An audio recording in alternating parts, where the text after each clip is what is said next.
Assalamualaikum warahmatullahi wabarakatuh. Nama saya Afifah Nur Maulidia. Di sini saya akan menjelaskan pokok-pokok hukum Islam. Ada tujuan, asas-asas, dan karakteristik hukum Islam. Yang pertama, tujuan hukum Islam yaitu untuk mewujudkan kemaslahatan manusia dengan menjamin kebutuhan pokoknya atau yang biasa disebut daruriyah, kebutuhan sekunder hajiyah, dan kebutuhan pelengkap tahsiniyat. Umumnya, daruriyah disebut sebagai kebutuhan primer, sedangkan hajiyah disebut sebagai kebutuhan sekunder, dan tahsiniyat disebut kebutuhan tersier. Daruriyah adalah kebutuhan yang paling penting bagi manusia, karena apabila kebutuhan ini tidak bisa terpenuhi, maka akan terjadi kekacauan dalam kehidupan seseorang.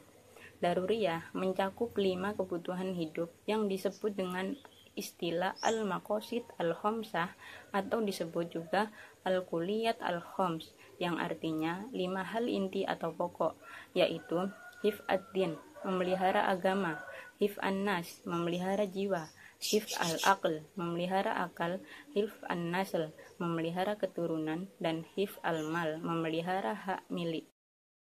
Asas-asas hukum Islam.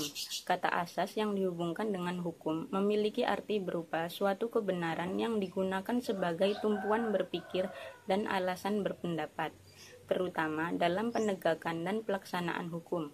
Asas hukum adalah suatu aturan dasar dan prinsip-prinsip hukum yang abstrak dan pada umumnya melatar belakangi peraturan konkret dan pelaksanaan hukum.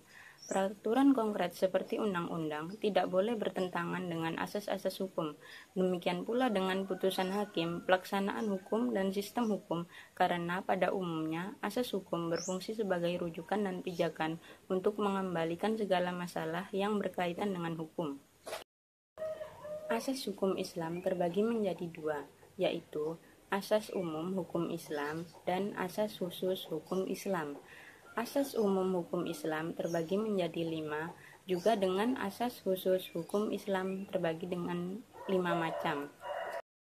Karakteristik hukum Islam ada 6, yaitu takamul, bersifat universal, moralitas, sempurna, elastis dan sistematis, harokoh. Demikian penjelasan dari saya, kurang lebihnya mohon maaf. Assalamualaikum warahmatullahi wabarakatuh.